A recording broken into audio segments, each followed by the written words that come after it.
Hey guys, Youngblood Fantasy 91 here with another commentary for you wonderful people. Why is it that Britons always initiate pandemonium in our little community? I mean, seriously, you can't go around here without hearing about Foxtrot the Ultimate Lima's substandard commentaries and his oversensitive reactionary attitude he has towards those who criticize, GST's constant attempts to gain sympathy points by constantly self-deprecating himself and threatening to leave YouTube more than once, or Blue Planet 64's inability to understand that autism is not a race, but more on that chap later.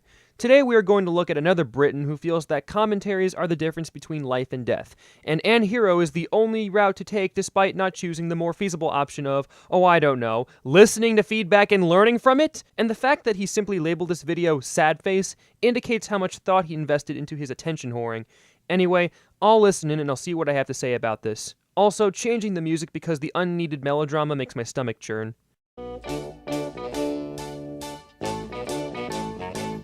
Oh, the obvious crying Sonic Recolor avatar. We are so moved by your ability to drum up sympathy for your weak cause. We certainly are enthralled by the way you paint yourself to be a hapless victim in a cruel world. Funny considering how you're doing this all because you make crappy commentaries and you're so averse to words on your screen.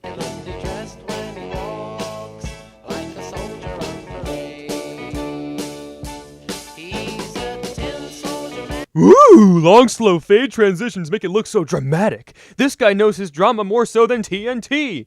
And wait a minute, if you cannot believe you're so ass-pained, then retrace your steps. What got you ass-pained? Words on a computer screen. Why? Because you let that get to you. Now you're going to unnecessary extremes. All because people like 8-Bit Fox and ZM Anonymous pointed out legitimate flaws in your videos. To describe you as spineless is an understatement.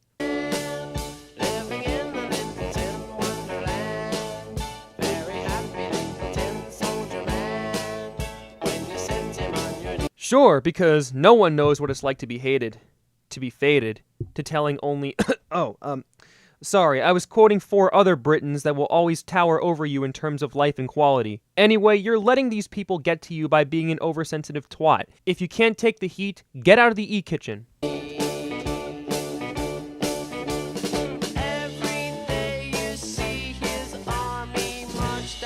Okay, this is suicide announcement number 476,683 on the internet, and 9 times out of 10 they don't follow through, so I'm going to consider this a last-ditch attempt to have people suck up to you and not take this seriously at all.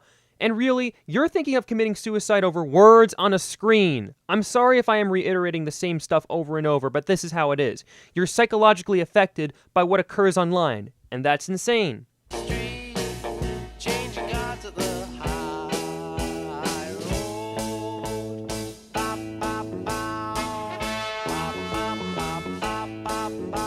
We'll see how far that goes, buddy. In all honesty, trivializing suicide really makes you look like a massive fool, especially over commentaries.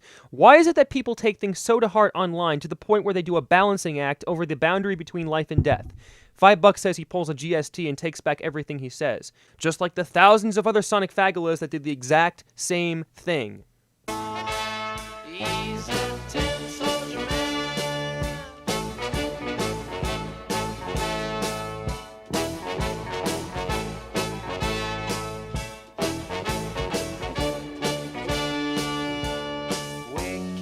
Oh, the humanity! In all honesty, that really made me want to cringe, but at the same time laugh. Why? Because making this into a histrionic production really serves to make you look like a caricature of yourself. Such actions cannot be given any serious credence. And that's the way it is. I know this was short and sweet, but I don't have much to say regarding people succumbing to irrationality on the net over criticism, except this. If you're really that inclined to use the suicide card in anything you do on the internet, then it is time to visit a therapist or time to take a long Caribbean vacation. There really is no point in you advertising to the world that you want to end your life, unless if you want to siphon attention from others and make yourself feel better over self-aggrandizement. And you, Mr. Soldier Hog, are doing this out of bits and bytes of information through your computer. So I suppose your priorities are really in place, especially when you're playing chicken with your own life. You really are a sad individual. Anyway, that's all I have to say about this. This is Youngblood Fantasy 91, and ladies and gentlemen, I'll see you all in the brighter later.